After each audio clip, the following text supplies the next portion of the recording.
Janatha Vimukthi Peramuna LTT සංවිධානය හා සමාන බව ජාතික නිදහස් පෙරමුණේ ලේකම් පාර්ලිමේන්තු මන්ත්‍රී නන්දන ගුණතිලක මහතා පවසයි.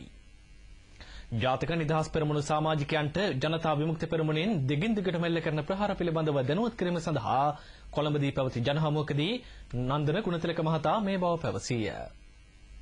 නායකත්වයේ මේ වෙනකොට ජනතා විමුක්ති පෙරමුණ කැඳවාගෙන යමින් තිබෙන මේ අදුරදර්ශී ගමන, ඒ ගමන් මාර්ගය ඇතුලේ මේක වළක්විය නොහැකි තත්ත්වයක් වුන් කල්පනා කරනවා, වුන් හිතනවා මේ රටේ දේශප්‍රේමී ප්‍රගතිශීලී ජනතාව නියෝජනය කරන එකම පක්ෂය වුන්, ඒ නියෝජනය කළ හැකි එකම පක්ෂය වුන් හැර වෙනත් කාටවත් වුන් නියෝජනය කරන්න බෑ. ඒ නිසා ජාතික නිදහස් පෙරමුණට මේක කැලි කඩා ගන්න දෙන්න බෑ. ජාතික නිදහස් පෙරමුණට අයිතියක් නෑ මේ රටේ ප්‍රගතිශීලී දේශප්‍රේමී ජනතාව නියෝජනය කරන්න.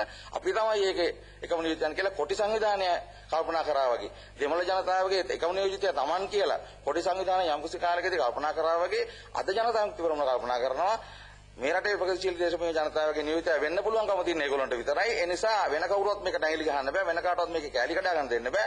ජාතික නිදහස් පෙරමුණ එනවනම් ඒ දේශප්‍රේමී ප්‍රගතිශීලී ජනතාව Taman අතර දිනා ගන්න උත්සාහ කරනවා නම් ඒ වැළැක්විය යුතුයි කියන තැන ඉඳලා තමයි මේ ප්‍රචණ්ඩ ප්‍රහාර වලට එළඹිලා තියෙන්නේ. එහෙම කරන්න ඕන්ට පුළුවන් වෙලා තියෙන්නේ ඕන් ඒ ප්‍රචණ්ඩකාරී මානසිකත්වයට පැමිණලා තිබෙන නිසා ඕන් තෝරාගෙන තියෙන ගමන් මාර්ගයේ ප්‍රතිඵලයක් විදියට ඕන් මේ එතෙක් 2005 දක්වා පැමිණි ගමන් මාර්ගය වෙනකොට අලුතෙන් තෝරාගත්ත ගමන් මාර්ගය අනුව ඕන් ඒ ප්‍රචණ්ඩ මානසිකත්වයට ඇවිල්ලා තියෙනවා.